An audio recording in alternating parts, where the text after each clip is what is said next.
Forget Elvis because Godzilla is the king.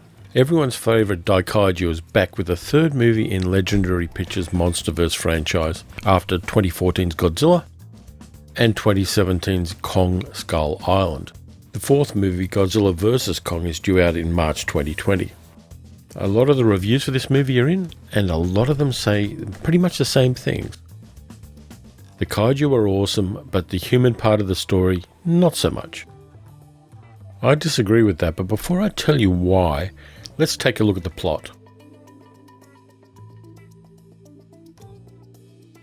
Monarch, the cryptozoological organisation which for over half a century has been studying the Titans, those giant monsters that ruled the Earth in ancient times, is studying a giant egg in China.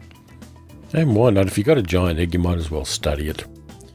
Emma Russell, played by Vera Farmiga, has invented a device called the Orca, which communicates with the Titans. Titans is what they call kaiju in this particular franchise because the term kaiju got stolen by Pacific Rim. Emma and her daughter Maddie, played by Millie Bobby Brown from Stranger Things, are present when the egg hatches and a giant larva emerges. As it does, a group of smug eco-terrorists led by Alan Jonah, played by Charles Dance, attack the facility, kidnap the Russells and steal the Orca. The larva, known as Mothra, escapes and cocoons itself under a waterfall. Emma's estranged husband Mark, played by Kyle Chandler, is studying wolves in the North American wilderness until Monarch shows up to get his help to track down the Orca. The eco-bastards take the Orca to Monarch Base in Antarctica, where they wake up the Titan there, an apex predator known as Ghidorah. They do this because they're the sort of people that just want to mess things up. Before you know it, Ghidorah is fighting Godzilla, Mothra hatches, the terrorists wake Rodan from its sleep in a volcano on a Mexican island, and the Titans begin to lower real estate values across the world, while a Monarch team in a giant stealth bomber tries to get the Orca so that they can get the good Titans, Godzilla and Mothra, to take out Ghidorah, Rodan and the other lesser Titans. The Monarch team, contrary to what a lot of critics say, gives us a human cast that works. We've got Watanabe Ken as Dr. Ishiro Shirazawa, Bradley Whitford as the wisecracking Dr. Rick Stanton, who is a wry nod to that other Rick Sanchez from Rick and Morty. Sally Hawkins returns as Dr. Vivian Graham. She was in the 2014 Godzilla. Thomas Middleditch plays Dr. Sam Coleman, the computer guy. And Zhang Ziyi plays Dr. Eileen Chen, one of the other scientists on the team. The ensemble really does work. When the US government, acting instead of thinking, takes out Godzilla with an oxygen destroyer missile, which is a good callback to the 1954 Godzilla, the Monarch team have to find a way to reboot the King of the Monsters to defeat Ghidorah, who turns out to be not a terrestrial monster but an invader from outer space.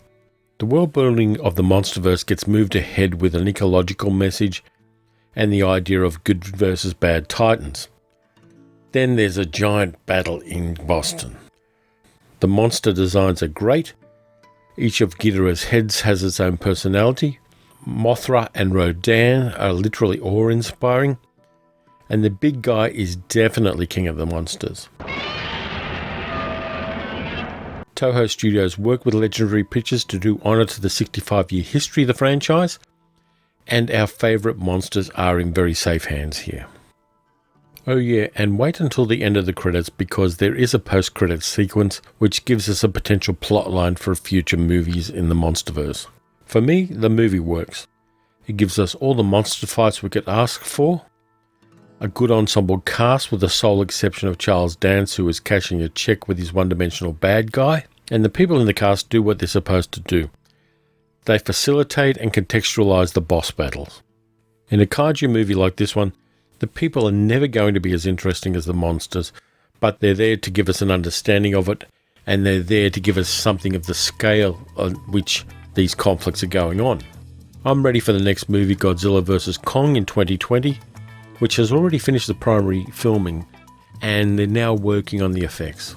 If you're like me and you're welded on to watching any giant monster movies, then you're going to enjoy this. It won't disappoint you, and it is a lot of fun, and the special effects are very, very effective.